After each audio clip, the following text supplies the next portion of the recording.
اولئک کتب فی قلوبہم الایمان وأیدہم بروح منہ وَيُدْخِلُهُمْ جَنَّاتٍ تَجْرِي مِنْ تَحْتِهَا الْأَنْهَارُ خَالِدِينَ فِيهَا رَضِيَ اللَّهُ عَنْهُمْ وَرَضُوا عَنْهُ أُولَئِكَ حِزْبُ اللَّهِ أَلَا إِنَّ حِزْبَ اللَّهِ هُمُ الْمُفْلِحُونَ صدق اللہ العظیم۔ قال النبی صلی اللہ تعالی علیہ وآلہ وسلم لا يؤمن أحدكم حتى أكون يقال إنه مجنون او کما قال صلی اللہ تعالی علیہ وآلہ وسلم صدق اللہ وصدق رسول اللہ صلی اللہ تعالی علیہ وآلہ وسلم۔ یادگار اسلاف، یادگار حضور مفسر قرآن حضرت علامہ پیر سید شاہد ربانی صاحب قبلہ سجادہ نشین آستان عالیہ حضور مفسر قرآن برادر ذی وقار حضرت علامہ سید حامد ربانی صاحب اور میرے بڑے بھائی حضرت علامہ ڈاکٹر سید محمود ربانی صاحب، حضرت علامہ خوشتر ربانی صاحب، وہ جملہ خاندان ربانیہ کے شموس و اقمار، ذوی الاحترام ذوی الاحتشام باصفا علماء، اگر آپ سب مل کر پڑھیں گے تو ہزاروں درود و سلام ایک ہی محفل میں بارگاہ رسالت میں پیش کہ مالک و مولا کہوں تجھے، سبحان اللہ، سرور کہوں کہ مالک و مولا کہوں تجھے، باغ خلیل کا گل زیبا کہوں تجھے، سبحان اللہ، حرما نصیب ہوں تجھے امید گئے کہوں، جانے مراد کانے تمنا کہوں تجھے، اللہ رے تیرے جسم منور کی تابشیں، اے جانے جاں میں جانے تجلا کہوں تجھے، صبح وطن پہ شام غریباں کو دو شرف، بے کس نواز گے سو والا کہوں تجھے، مجرم ہوں اپنے عفو کا ساماں کروں شہاب، یعنی شفیع روز جزا کا کہوں تجھے، اور تیرے تو وصف و عیب تناہی سے ہے بری، حیراں ہوں میرے شاہ میں کیا کیا کہوں تجھے، کہہ لے گی سب کچھ ان کے ثنا خاں کی خاموشی، چپ ہو رہا یہ کہہ کے میں کیا کیا کہوں تجھے، لیکن رضا نے ختم سخن اس پہ کر دیا، خالق کا بندہ خلق کا آقا کہوں تجھے۔ آج کی یہ خوبصورت زندہ محفل حضور مفسر قرآن حضرت علامہ پیر سید غازی ربانی رحمت اللہ علیہ کے عرس سراپا قدس کے موقع پر انعقاد پذیر ہے، اور اب رات کی سیاہ زلفیں اس کے کمر سے نیچے کو ڈھلکنے کو ہے، اور انتہائی بے مایہ اور کم علم شخص کو سب کے بعد پیش کر کے شاید میرے عزیز برادران نے میرا امتحان چاہا ہے۔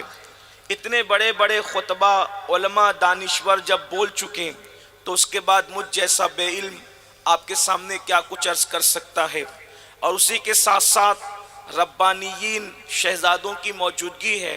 یہاں تو ہر شہزادہ اپنے وقت کا عظیم خطابت کا جو ہے وہ ستارہ یا آفتاب و مہتاب ہے، ان کے درمیان گفتگو کرنا آسان نہیں، لیکن میں اپنے مرشد سرکار غوثیت مآب کے کرم سے نا امید بھی نہیں، اپنی گفتگو کا آغاز آپ کی خدمت میں پیش کرنا چاہتا ہوں اس امید پر کہ جن آیات کی تلاوت کی گئی اللہ رب العزت اس کے متعلق مجھے حق کہنے اور آپ سب کو حق سن کر اس پر عمل کرنے اور اسے عام کرنے کی توفیق عطا فرمائے۔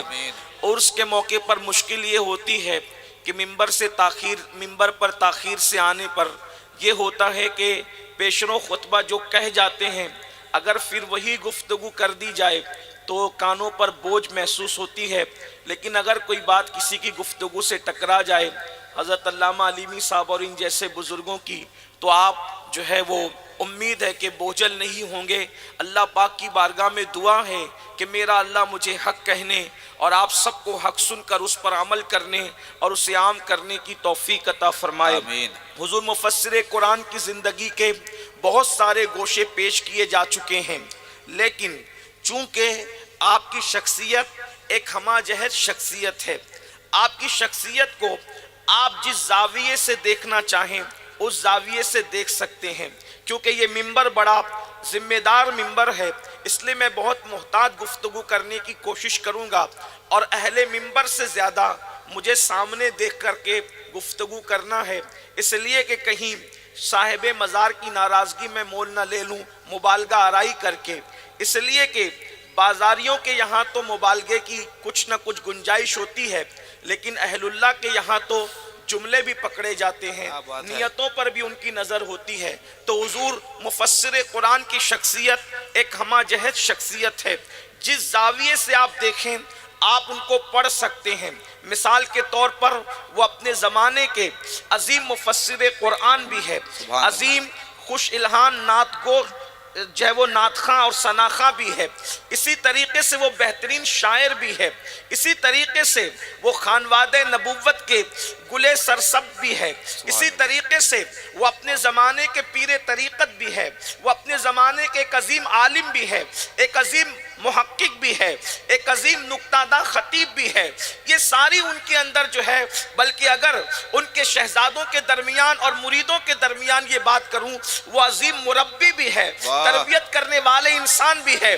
میرے عزیزو اللہ اکبر، اگر ان کے شہزادوں کو آپ دیکھیں تو ان کے اخلاق، ان کے کردار اور ان کا لوگوں کے ساتھ انداز زندگی دیکھ کر کے یہ صحرا حضور مفسر قرآن کے سر بنتا ہے کہ آخر وہ کیسا باپ ہوگا جس نے اتنے اچھے بچوں کی تربیت کی ہے کہ اپنے بچوں کو یادگار اسلاف بنا دیا ہے.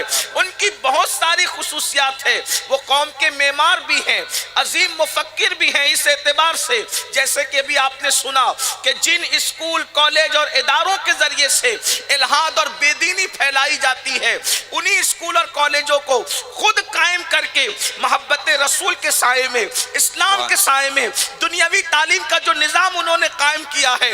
اللہ اکبر، وہ اپنے زمانے کے عظیم صوفی بھی ہیں، وہ اپنے زمانے کے عظیم اللہ اکبر عظیم ترین صوفی ہیں. لیکن یہ ساری خصوصیات اپنی جگہ.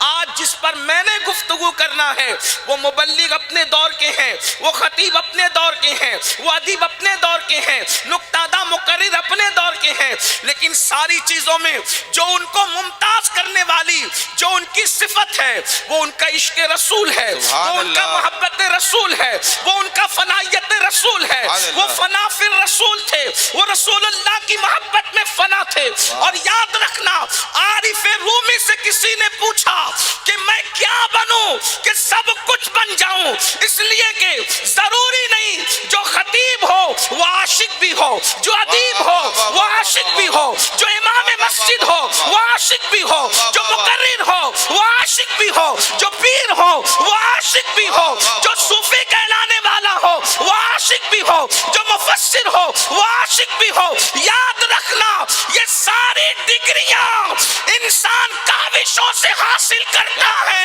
مگر عشق وہ ڈگری ہے یار جسے چاہتا ہے اپنا بنا لیتا. نعرہ تکبیر، نعرہ رسالت، شان حضور مفسر قرآن. مگر جو عاشق ہوتا ہے پھر وہ سب کچھ ہوتا ہے. واہ واہ واہ. جو عاشق بن جاتا ہے وہ سب کچھ. جہاں فرشتوں کے پر تھکتے ہیں عشق والوں کی رسائی وہاں تک ہوا کرتی ہے. عشق وہ مقام ہے، عشق وہ منزل ہے. اللہ اکبر. آئیے ایک بات بڑی خوبصورت سی یاد آئی، اس لیے کہ خانقاہ ربانیہ ہے، ایک عظیم صوفی اور عاشق رسول کا عرس ہے، تو تھوڑا سا بربط دل پر عشق کا نغمہ چھیڑا جائے. اللہ اکبر، تاکہ ہمارے دلوں کی کھیتی بھی ہری ہو جائے. میرے آقا علیہ الصلوۃ